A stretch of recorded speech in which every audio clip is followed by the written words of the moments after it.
Normandy, June 1944.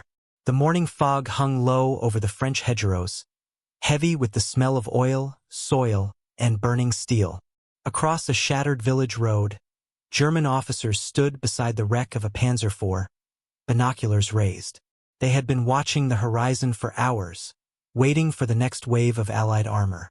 And when it came, they laughed. Through the haze rolled a formation of Shermans, squat, square, and strangely unimposing. Their tracks clattered across the ruins, their engines coughing like tractors dragged from a farm. The German commander smirked. To him, these were targets, not tanks. Tommy Cookers, one muttered. A nickname born from how quickly they burned when hit. But as the laughter echoed, something changed. The Shermans didn't stop. Even as shells struck near their flanks, they pushed forward. Steady, relentless, like machines with no fear of death. Behind them came more, and more still. The smirk on the commander's face began to fade. What began as a joke was turning into a storm. Because on that day, the tank they mocked would punch a hole straight through the strongest German line in France, and never stop rolling. In 1940, the world was still learning what modern warfare meant. Poland had fallen in weeks. France, once believed impregnable, had collapsed under the weight of the Blitzkrieg. Across Europe, German armor spearheaded a new kind of war. The panzer divisions moved with terrifying speed, punching deep into enemy lines while aircraft screamed overhead. To the watching Allies, one truth became clear. The tank had become the heart of war. But Britain and America were unprepared for that reality. The British were still fielding outdated models like the Matilda and Crusader, slow, undergunned, and mechanically fragile. The United States, meanwhile, had no true medium tank at all. In 1941, its primary armored vehicle, the M3 Lee, was a stopgap, a clumsy, tall machine with a gun mounted in the hull and another in a side sponson. It was better than nothing, but only barely. By contrast, the Germans had refined their designs through real combat. The Panzer III and Panzer IV had evolved from light armor into sophisticated, fast, and deadly machines. They carried radios in every unit, a simple advantage that allowed them to move as one living organism. Their tactics were sharper, their crews better trained, and their engines tested on the battlefields of Europe. When the United States entered the war after Pearl Harbor, it faced a grim choice. Build something immediately, or risk being crushed under the iron weight of Nazi engineering. The order came swiftly: design a tank that could be mass-produced by the thousands, strong enough to take a hit, fast enough to maneuver, and simple enough to repair anywhere on Earth. The result was the M4 Sherman. It wasn't a masterpiece of armor or firepower. It wasn't the heaviest or the most intimidating. But it was balanced, the embodiment of American industrial logic. It had a 75mm main gun, armor thick enough to resist small and medium caliber fire, and an engine powerful enough to push through mud, snow, and rubble. Yet its greatest strength wasn't on the blueprint, it was in the factories. While German engineers obsessed over perfecting a handful of Tiger and Panther tanks, machines so complex they often broke down before reaching battle, the Americans took a different path. They would build tens of thousands. By the end of the war, nearly 50,000 Shermans would roll off production lines from Michigan to California. It was not elegance that would win the war. It was endurance. Still, early encounters were brutal. When the Sherman first met the Tiger I in Tunisia in 1943, it was like a lightweight boxer facing a giant. The Tiger's 88mm gun could destroy a Sherman from over a mile away. The Sherman's 75mm gun often couldn't penetrate the Tiger's front armor at all. Reports from Allied crews were grim. Tanks bursting into flames, shells bouncing off enemy armor, and the terrifying realization that one-on-one, they were outmatched. German soldiers joked that a Sherman only needed to be spotted before it caught fire.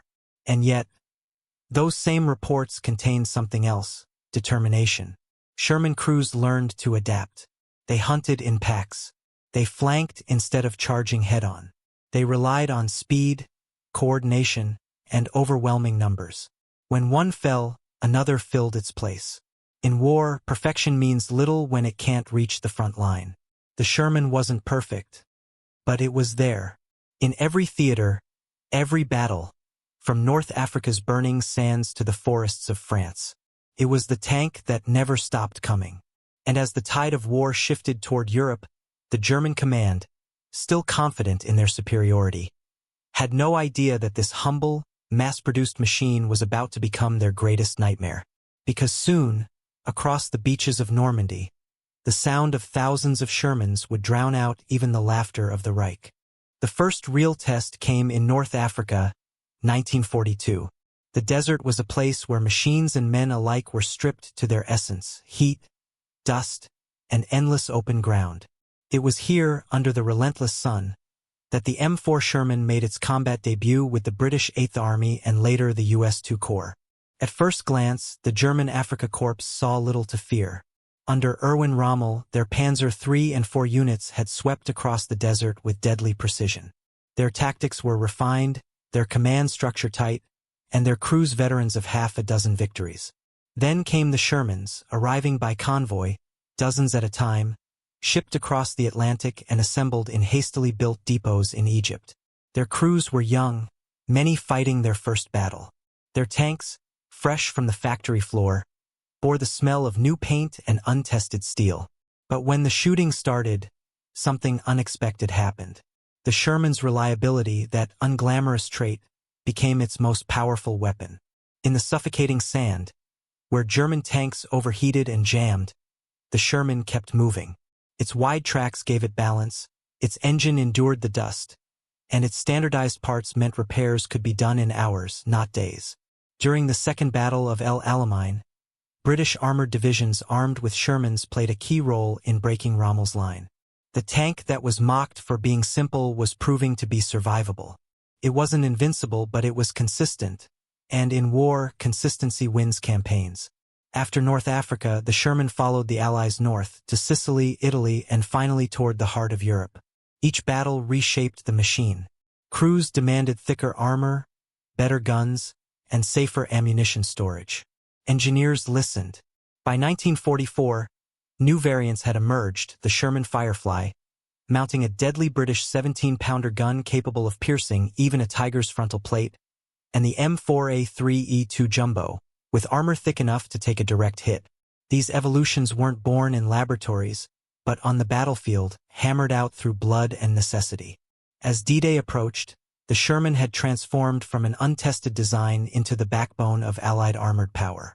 For every Tiger that rolled off a German production line, 10 Shermans waited across the channel. And unlike the German tanks, which required specialized fuel, spare parts, and transport, the Sherman could be repaired with a wrench, a torch, and determination. Yet, among the German high command, overconfidence remained. Reports of Allied tank production were dismissed as quantity without quality. Field commanders joked that Allied tanks were made of tin and hope. That illusion would not last long. On June 6, 1944, as Allied forces stormed the beaches of Normandy, waves of Shermans landed behind them, carried ashore on amphibious craft, engines roaring beneath the thunder of naval guns. Many were destroyed before their tracks even touched the sand. But those that survived pushed inland, dragging the fight into the hedgerows of France. For German commanders watching the invasion unfold, the sight was surreal. They had expected a few weak battalions, not a wall of steel stretching from horizon to horizon. The Sherman had arrived not as a machine, but as a force of nature. Every day more arrived. More rolled off the ships. More filled the roads, bridges, and fields until the German defenders realized they were no longer fighting men. They were fighting momentum itself. And in that momentum, history began to turn. Because what started as the inferior tank of North Africa was about to define the war in Western Europe, not by killing more Tigers, but by outlasting them all. The Sherman was not the heaviest, the fastest, or the most powerfully armed tank on the battlefield. Yet, it became one of the most feared and reliable weapons of the Second World War. To understand why, we must examine it from several perspectives, beginning with technology and tactics. Technological angle. At first glance, the M4 Sherman appeared ordinary. Its 75mm gun lacked the punch to penetrate the Tiger's frontal armor, and its armor was vulnerable to 88mm rounds. Its engine, a Continental radial gasoline design, could overheat under sustained fire. But the Sherman's genius lay in balance and adaptability. The tank's layout was simple and standardized. Every component was designed for rapid replacement, allowing field mechanics to repair battle damage within hours rather than days. Its suspension, the vertical volute spring system, VVSS, while less smooth than German torsion bars, was robust enough to traverse mud, rubble, and bombed-out roads. Tracks could be replaced in under 30 minutes. Fuel tanks were redesigned in late models to reduce catastrophic fires, and ammunition storage moved to safer, wet compartments. Engineers also designed the Sherman with modular upgrades in mind. The 75mm gun could be swapped for the 76mm, and British engineers later installed the 17-pounder, creating the Firefly variant, capable of taking on Tigers and Panthers from long range. Whereas German heavy tanks were marvels of engineering, each a fragile, intricate work of art, the Sherman was a machine for war, built to endure punishment and keep moving. Tactical angle. Technology alone did not make the Sherman formidable, doctrine and tactics elevated it. U.S. and British forces learned early that engaging German heavy tanks one-on-one was suicidal. Instead, Sherman crews employed mobility, numbers, and coordination as their primary weapons. Battalions of Shermans would advance in waves, covering each other. One tank might draw fire, while others flanked. Infantry and artillery coordinated closely, using combined arms tactics to suppress enemy anti-tank positions. Speed was often more important than armor. A Sherman could exploit gaps in German lines, drive through weak points, and create breaches for follow-on forces. North African veterans carried these lessons to Europe. In Normandy, the famous hedgerow fighting required ingenuity. Shermans could not simply crush through thick hedges. Crews attached rhino blades, turning each tank into a living bulldozer. These adaptations were not in the blueprints. They were born from necessity and battlefield creativity. Operational angle. Beyond engineering and tactical use, the Sherman's true advantage lay in sustained operational capability. German tanks often required specialized transport, long maintenance cycles, and fuel not always available at the front. The Sherman, in contrast, could be supplied from the hinterlands, repaired with local materials and replaced in hours. This created a psychological effect on the battlefield. German commanders, who prided themselves on elite crews and technically superior armor, found themselves constantly outnumbered and outpaced. A single Tiger could destroy a Sherman in seconds, but it could not stop the endless stream of replacements. The Sherman's industrial resilience became a weapon in itself. Human factor in technology. It was not just the machine, it was the human interaction with it. Crews learned the Sherman's quirks. How to navigate mud without getting stuck. How to angle the armor to deflect fire. When to move under shelling. Soldiers trusted their tank because it rarely failed them. In contrast, German crews often faced the anxiety of mechanical breakdowns before even encountering the enemy. Stories from Normandy and later the Ardennes recount Shermans continuing forward even after tracks were damaged, engines smoking, or armor pitted.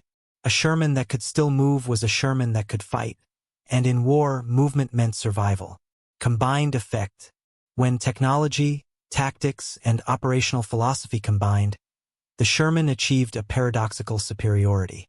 It was weaker on paper than its German adversaries, but stronger in practice. Its reliability, adaptability, and mass deployment allowed Allied commanders to execute strategies impossible with fewer, heavier tanks. The Germans had mastered precision and lethality. The Allies mastered endurance and coordination.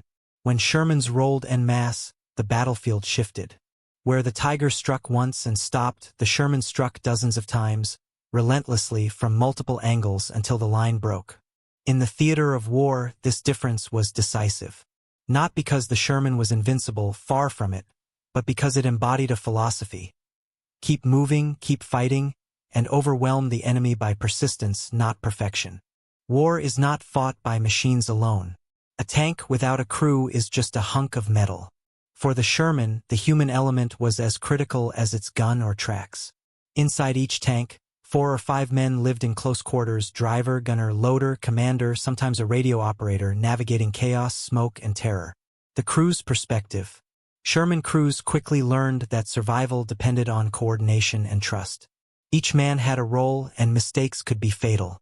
The cramped interior left little room to breathe, and the clatter of the engine, the smell of diesel, and the occasional whiff of burning metal became constant companions. Yet crews grew attached to their tanks. Names were painted on hulls, often inspired by hometowns, loved ones, or popular culture. Rolling Thunder, Lucky Lady, Avenger. These machines became extensions of the men themselves, fragile yet indispensable allies. Stories survive of tanks returning to base riddled with bullet holes, yet crews swore by them, praising their ability to keep going when everything else had failed. Psychological angle, fear, and morale. The psychological impact on both sides was profound. For the Germans, initial encounters with Shermans were dismissive. These are soft, replaceable machines, they thought. But by Normandy and later in the Ardennes, the reality became undeniable. Even the most experienced panzer commanders realized that while they could destroy a Sherman with one well-placed shot, they could not stop the tide. For Allied crews, fear was omnipresent. Shells, mines, and the superior firepower of German tanks were ever-present threats.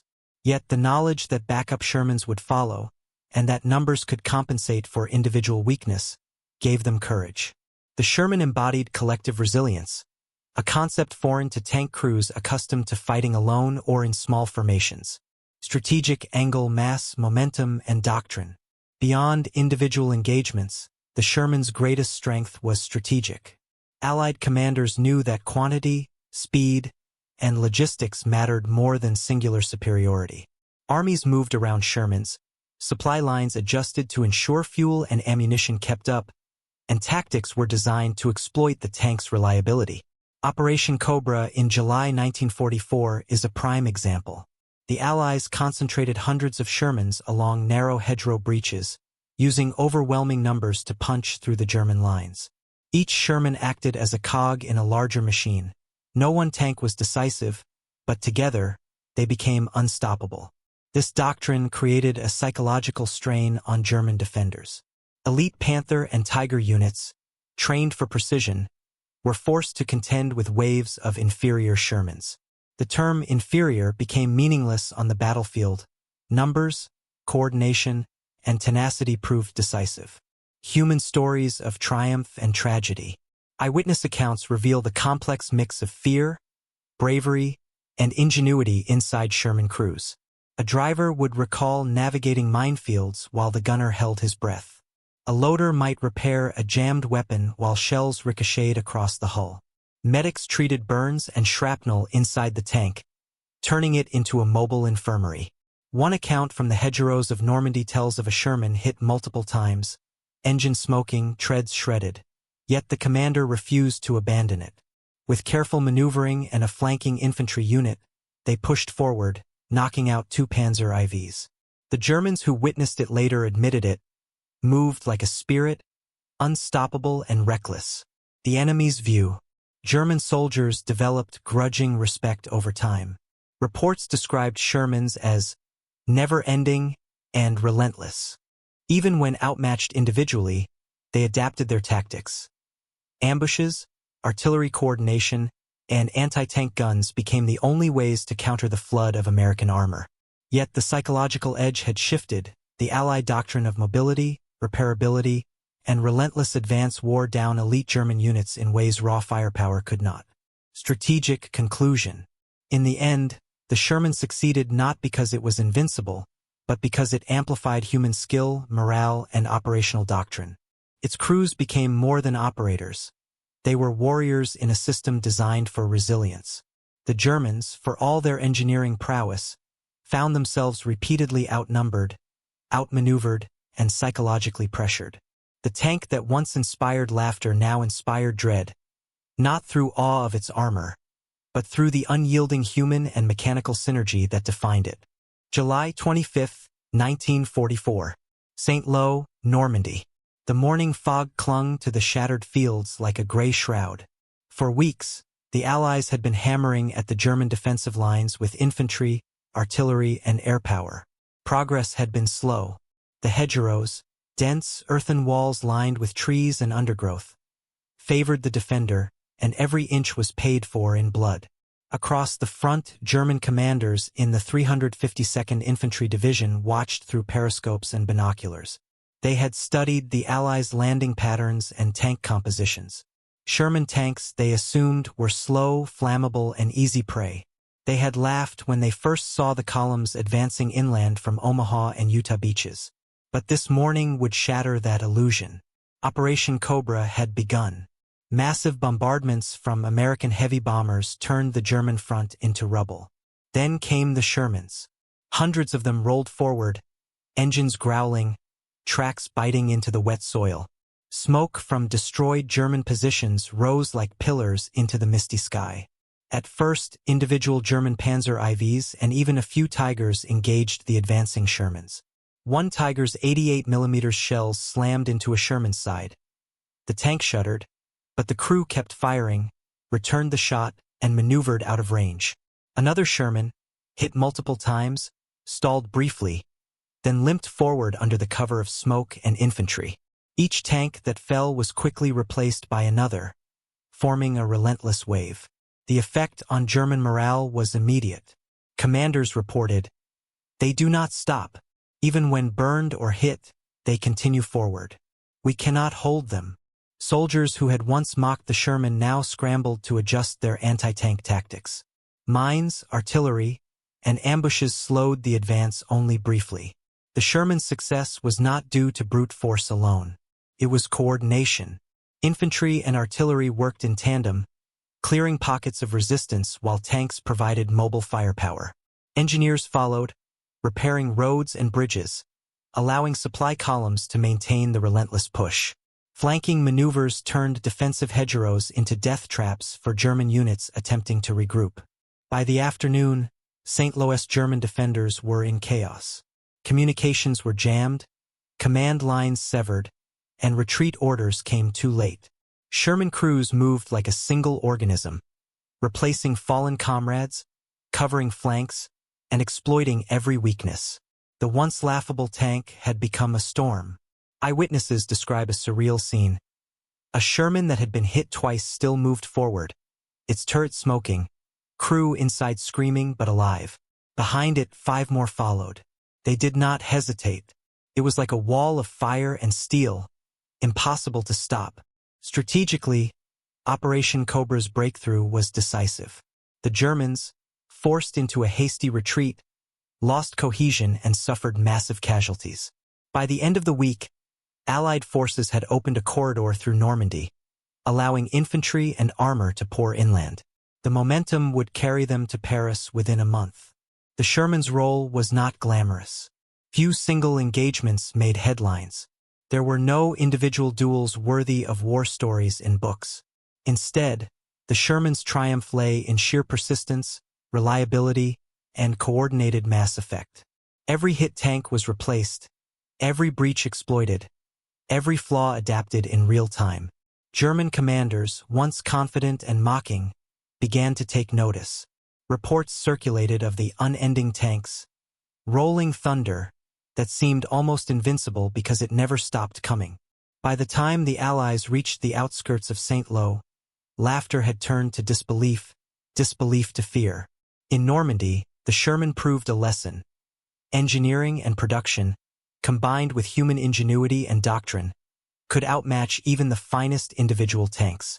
It was not a story of perfection. It was a story of endurance, adaptation, and unrelenting pressure. St. Lo was just the beginning. The Germans would encounter the Sherman again, in the forests, the snow, and the industrial heartlands of Europe, and each time, the lesson repeated itself. December 16, 1944. The Ardennes forest, Belgium. A biting wind swept through snow-laden trees, and the ground was frozen solid. German forces launched a surprise offensive, the Battle of the Bulge, aiming to split Allied lines and seize Antwerp. The forests created tight choke points, perfect for ambushes, where Panther and Tiger tanks could strike with lethal efficiency. At first, the Sherman seemed vulnerable. Its 75mm guns struggled against Panther frontal armor, and its relatively thin plating could not withstand 88mm shells at close range. In the dark, icy forests, it appeared as if the Germans had the advantage. Elite crews, superior firepower, and terrain favoring defense. Yet the Sherman, by now battle-tested, displayed its enduring strengths. Crews adapted quickly. Tanks moved in coordinated columns, scouts reported ambushes, and infantry secured flanks.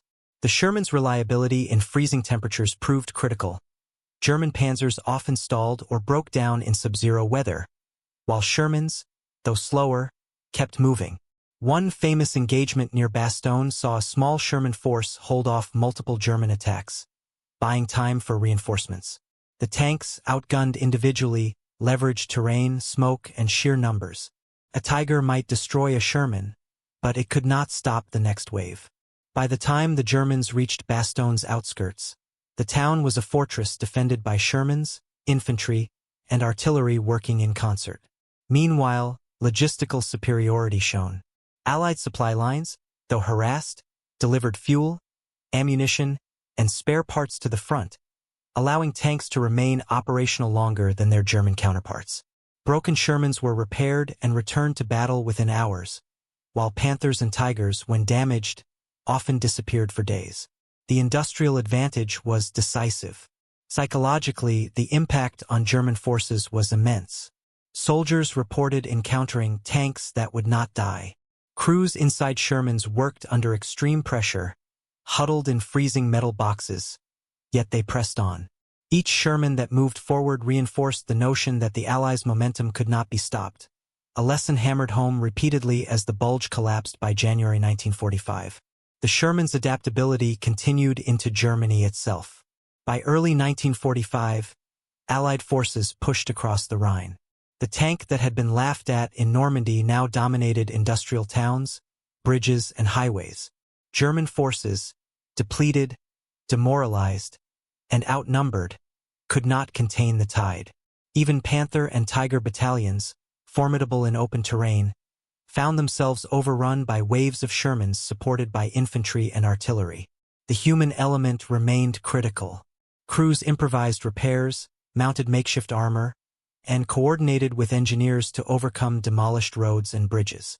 Each Sherman was not just a machine, but a mobile instrument of persistence, embodying both human courage and industrial efficiency.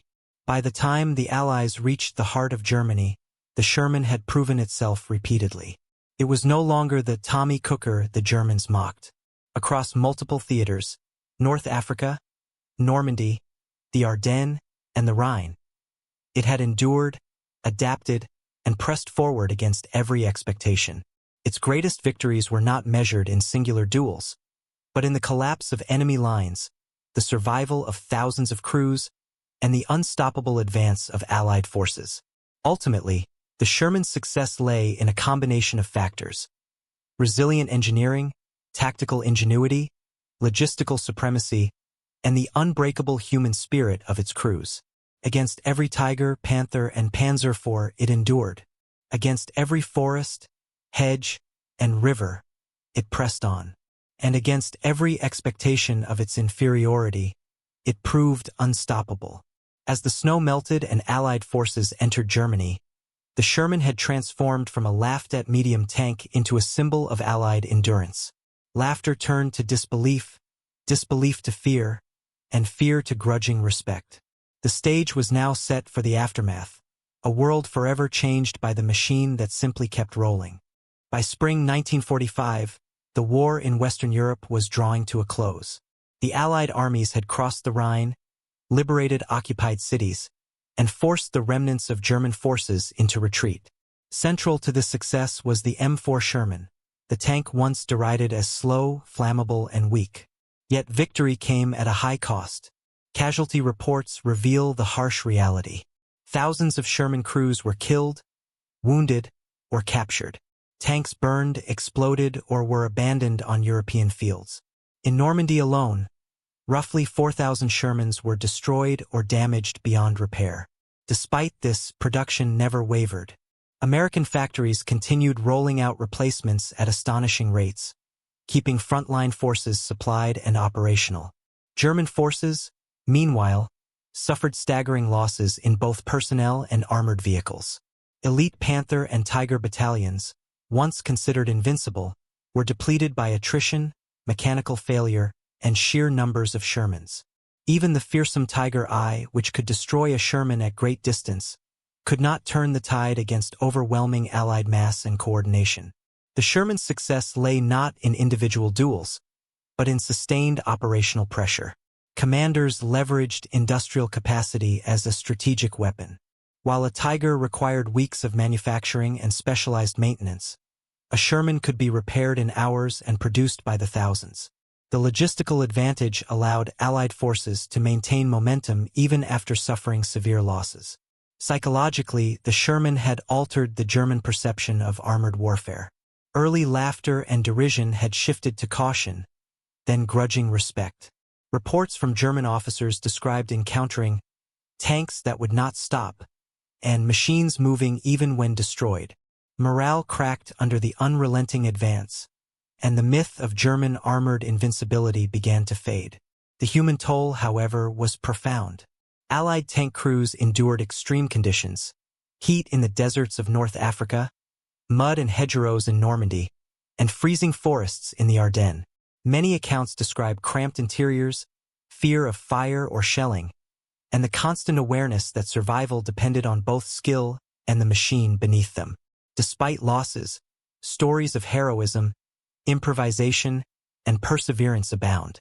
Crews repaired damaged Shermans under fire, coordinated flanking maneuvers, and pushed forward even when survival seemed impossible.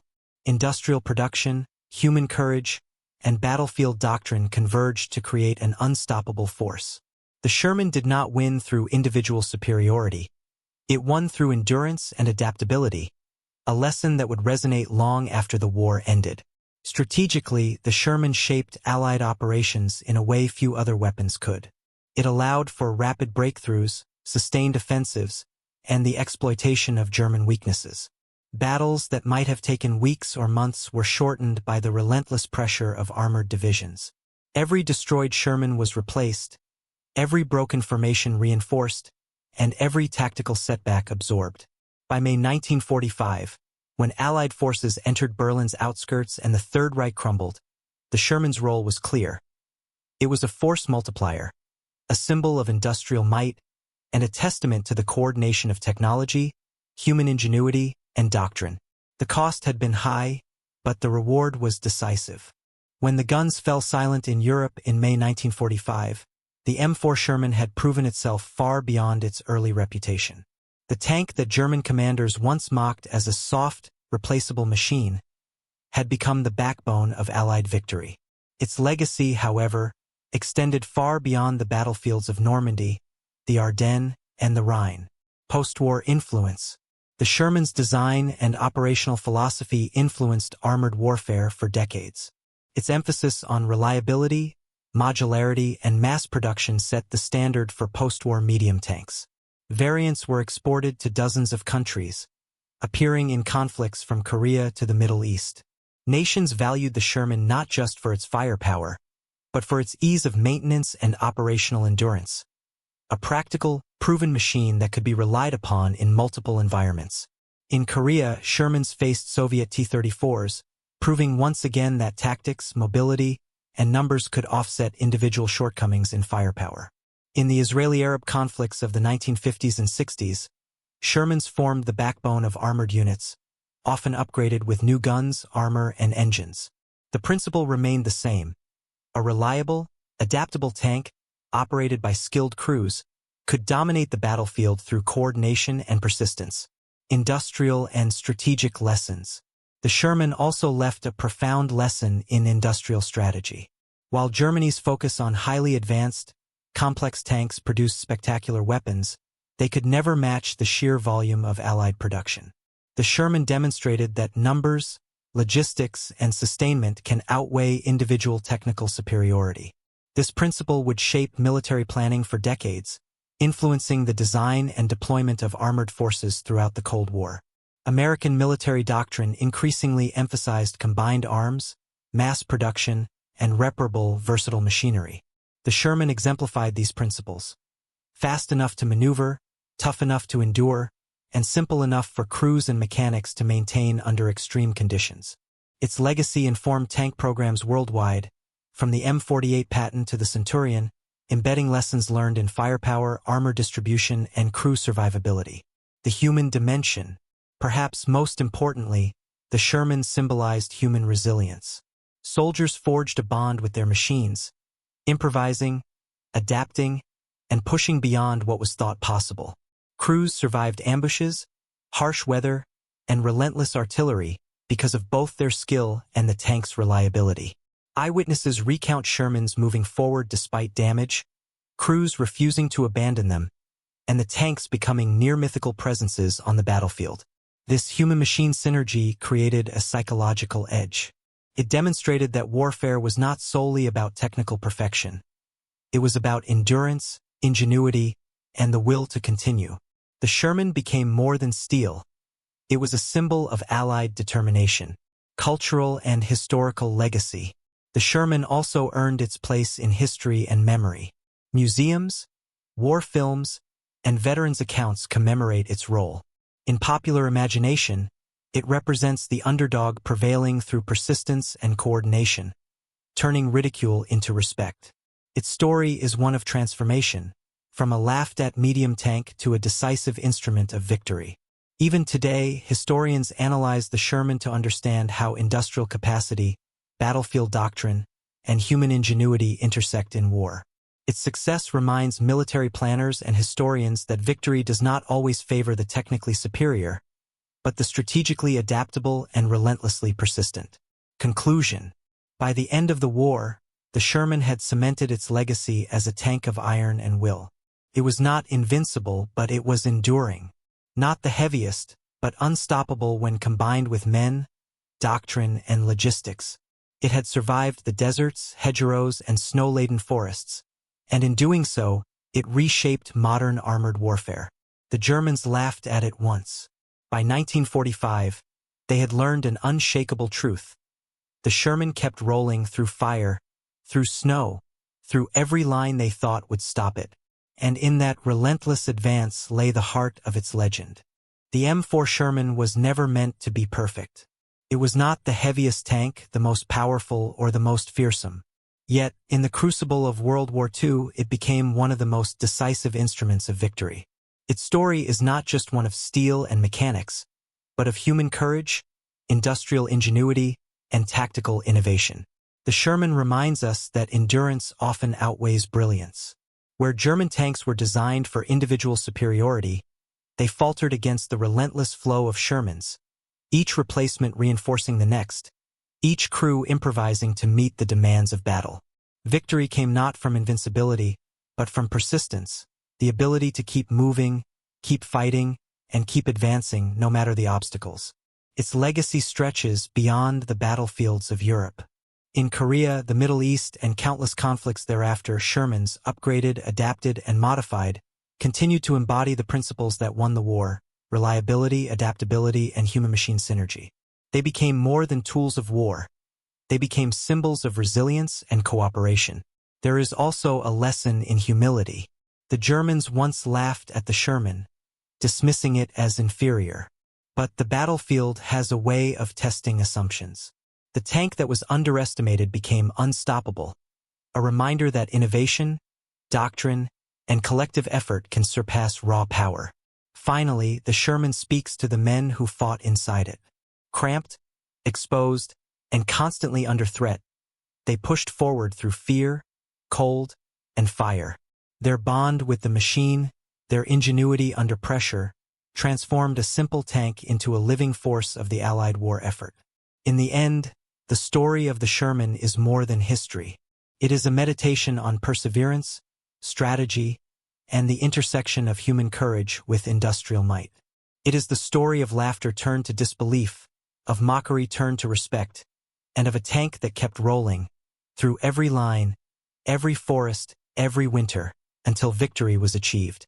And in that, its legend endures.